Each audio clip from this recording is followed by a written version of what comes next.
Hello everybody, welcome back to Pokemon Sword, but we only can use grass-type Pokemons. Once again, this is a hardcore Nuzlocke, so we are not going to be using items between battle. We are only going to be using grass Pokemon. We can only catch one per route as long as it is also a grass Pokemon. We must name the Pokemon. I have a fun little thing what we're going to do to name the Pokemon between these episodes and everything. And once again, we are not following the over-leveling clause at this current moment, or I guess we are at the current moment, but we are not going to in the future more than likely. But let's go on, jump right into it and enjoy today's episode. After taking Nessa out, we have to head into the Galar Mines where we get to meet BD once again here. He's going to challenge us to a battle, which is really not going to be too much of a problem. He's going to throw his Solosis out here. We did have Bidu because we were going to do some leveling training, but we're going to switch right into Shiftry because he's just great here. Psyshock's going to have no effect, and then we're going to run through BD's team here with Brutal Swing over and over to not really have any problems. We do get a pretty little pink cotton candy unicorn here. Scary enough, the Fairy Wind comes out, but it doesn't do anything to us, and we're going to be able to get a nice revenge knockout on that. Hadina's going to come out here, and that's not going to be any single match for the Brutal Swing. Once again, Shiftry is just an absolute demon. Gothrita's going to come out, and we don't care about Chodron. We're going to knock this one out as well. Edie gets very upset that we took him down, and in frustration, he just leaves. Later in the cave, we do find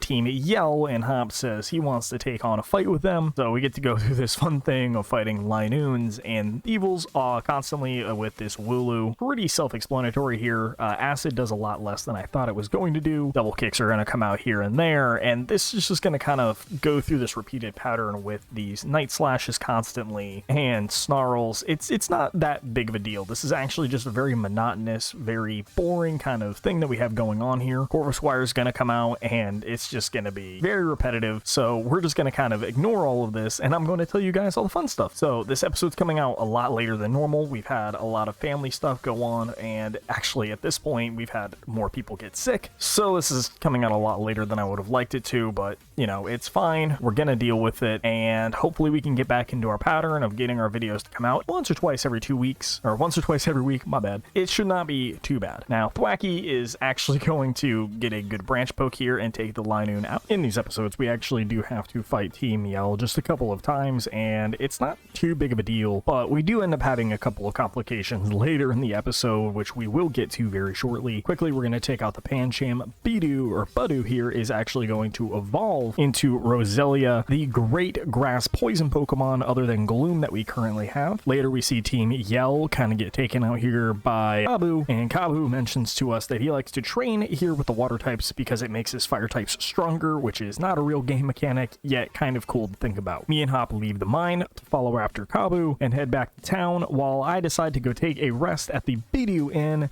and we end up running into Marnie and her Morpeko. Both of them decide to challenge us to a fight, and she leads out with a Krogunk, where we lead out with Roselia. The Sucker Punch is really annoying, so we're going to go for Swift here. He's going to Sucker Punch again, which is very scary, and we get another crit on him. Now, fearing for like being knocked out here again, we're going to go into Thwacky, where she's just going to cheat. She's going to go ahead and heal her Pokemon up and use Venoshock, which is going to do a ton to Thwacky. So I have to switch him out, switch in Gloom, who is able to take the Venoshock a lot better. And we are able to get through it a little bit safer, but unfortunately, Krogunk gets to dodge our first attack, and we do get a Giga Drain off. The Venoshocks are just going to kind of repeat over and over. It's not too big of a deal. We are able to kind of subsidize that a little bit here with the Giga Drains, and we actually get to outspeed with the Speed Tie and take it out with the last Giga Drain, where Scraggy's going to come out here. So we're going to put him to sleep. Shedskin's going to take it off, and we're going to just have to go for Giga Drains over and over. The headbutts are not too bad. They do hurt just a bit because that's just kind of how Scrafty is, and the Giga Drain will take him out. And then Marnie gets to lead out to her last Pokemon, which is her standard ace, which is Morpeko. We do get to miss this Sleep Powder as well, so we're going to go into Shifter here. We are going to be able to, you know, not take any real damage from the bite, and Leaf Blade is going to be a very easy to hit KO onto this Morpeko to take this one out and finish up the Marnie battle at least. Then afterwards, she kind of tells us that Hop left for the night and that she gives us Kabu's card because we'll also have fun for that later. We go into Kabu, we change into our outfit, and this is going to be one of the hardest battles that we have to fight in the entire game. Kabu is a fire type trainer. I am a grass type trainer in this playthrough. We have no way to take this out other than Shiftry knowing rollout. We're playing sword version, so we do not get Lotad, meaning we are not able able to actually have any real way to take Kabu out. We have to hope for some really good RNG here. These Pokemon are very scary. As you saw, we dropped down to 3 HP against a Sizzlepede.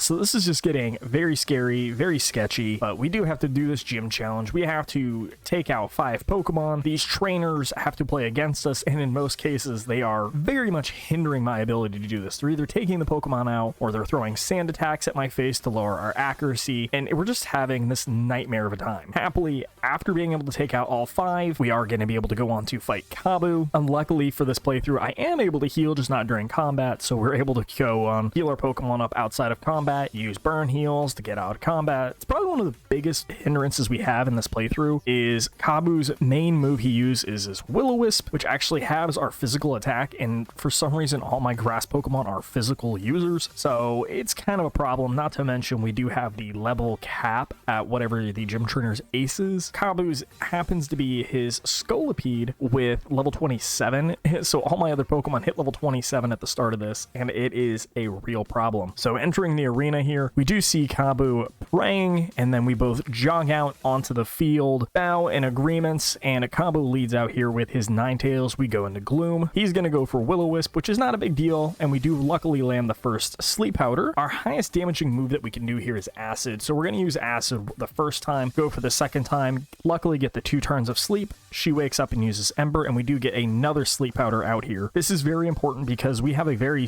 low margin of error that we can make here, so happily we almost knock the Ninetales out. And funny enough, she stays asleep for 3 turns, so we swap into Roselia to try and take it out, and we'll just take it out with a Swift, which is a very well-wasted crit. Then we're going to throw out Glossifleur because they're able to take a hit here, as well as Arcanine is super fast. So luckily, we land this very low accuracy sleep, put Arcanine to sleep, and we use Cotton Spore to lower it down, and then just spam Rapid Spins. It's the only real move we have here. Another wasted crit, but we just need to kind of weaken this Arcanine and make it slower than the rest of our Pokemon so we have any chance of winning this battle. We do land another sleep since we are faster than it, burn an instant turn, Cotton Spore, and then waste the second turn. And now happily we're faster than this Arcanine, so pretty much at this point we know we're going to go down. We go ahead, we sack Glossifleur here, unfortunately, and we go for a Toxic with Gloom, and we are still slower, so we do have to sack Gloom as well. Again, very low margin of error here. We have to throw Applin out. He's the only Pokemon that resists Arcanine, and we need to sacrifice anything that we can do here to just try and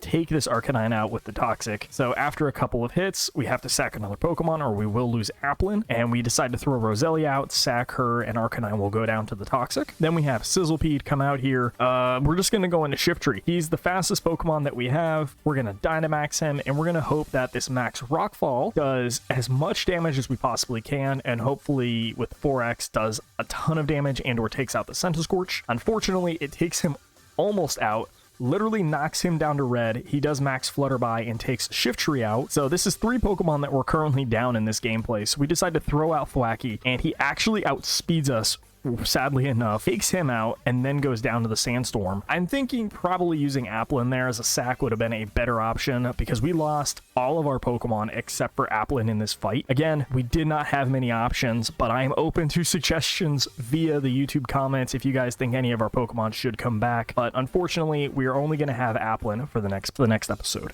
I would like to thank everybody for watching today's episode. Please make sure you like the video. If you like the video, drop a comment down below about what you would like to see in the next series or how you guys are liking this video. Subscribe to the channel so you know when we are posting new videos. If you hit the little bell icon next to that, you'll get notified whenever we get to post videos. Also check down in the info description. We have all of my social links, how you guys can get a hold of me if you have requests or pretty much just any little loose ends you could possibly think about. And once again, if you guys like the video, go ahead, press that like button, and make sure you subscribe to the channel for more. Until then, I'll see you guys next time.